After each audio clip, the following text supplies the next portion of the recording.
Good morning. It is a fantastic Wednesday morning. The sun's blazing down golden, the sky's blue. I've just been for my morning walk with Sarah around the boating lake, and I'm telling you, life does not get much better than this. And then I come back to my office and I fire up my web browser and I see in the Independent newspaper they're saying that Britain, the economy is entering stagflation, where prices are going up but productivity and sales are either staying the same or falling. This apparently is not a good thing and is a sign that the recession is going to be even worse than we thought it was. Well, recession is a strange thing.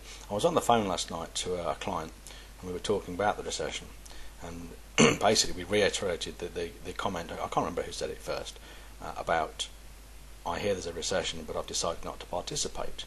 Now this might sound like one of those wacky metaphysical supernatural things like that ridiculous thing, The Secret, but it's not. Simply because recession is actually a state of mind. It's just a belief that's held by so many people, causing them to act in a certain way, that it becomes a self-fulfilling prophecy. The truth is, people have money, people are still spending money. People will always spend money for what they want rather than what they need.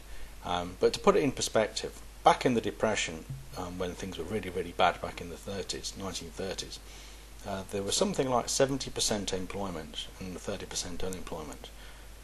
That means 70% of people still had work and they still had money, and these people still wear clothes, they still eat, and all the rest of it. If you go down any street, any economically depressed area, you'll see no shortage of late model cars, satellite dishes, kids walking around in designer clothes, designer hoodies, designer trainers, people down the pub smoking cigarettes, drinking beer. They've all probably got automatic front-loading washing machines, the latest televisions, computers, internet access, video games, PS2s, PS3s, all those things. They've got what they want. They've got the luxuries. Okay, what they're really complaining about is the things they have to buy being expensive. They haven't got money for those. So, recession is a state of mind. The closest human emotion to it is probably going to be panic. Panic is a killer. Panic kills people. Panic destroys businesses. I was in a shop not too long ago, and I held up this wooden Buddha head that I was looking at as a present for my wife, and I was just examining the thing, and the lady shouted across the room, "You can have that for £25." And I think it was 50 or something like that. I hadn't even asked about the price. I was quite happy to pay £50. I was twice as happy to pay only 25. But there you go. It's no surprise now that shop is no longer with us. It is an ex-shop, pining for the fjords. It's closed down.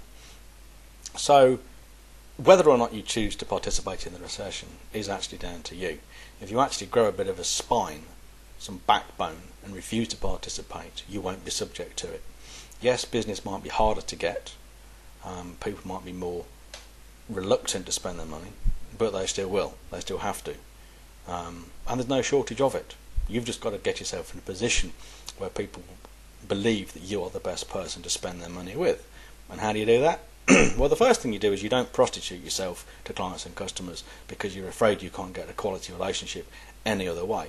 It's not true. Dropping prices is a self-inflicted wound. It's often a fatal one. People will treat you how you're prepared to let them, and by dropping prices, making yourself more available, giving concessions all the while, acting out of desperation and emotionally, will allow people, will encourage people, will invite people to treat you badly. That means they'll want more, they'll want to pay less for it, they'll be harder to get to pay up when you've done the work, all those things. Refuse to participate in the recession. Use it as the opportunity it is. Market yourself like crazy. Don't compromise. Keep your prices high. Aim for the high end of the market. Let's face it, Bill Gates ain't suffering. Aim for the affluent. Sell good quality products, good quality service. Value yourself and people will value you. If it's a recession, you choose to participate in it. If you don't, you don't.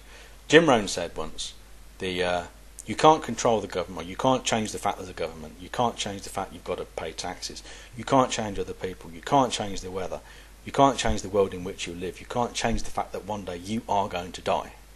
The only thing you've got to play with, if you forgive the expression, is yourself. The only thing you can change is you. That means taking a calm and a rational view of things and not acting emotionally all the time. So a calm and rational view of the world, a calm and rational view of the recession. Look at the numbers, do the math. You'll see that you can survive and thrive in the recession. All it takes is a bit of backbone and a bit of rational thinking. And now I won't say goodbye for the weekend because it's not quite the weekend yet, but I'm not going to work the rest of the day because I'm going back out in the sun. Have a great day. Bye bye.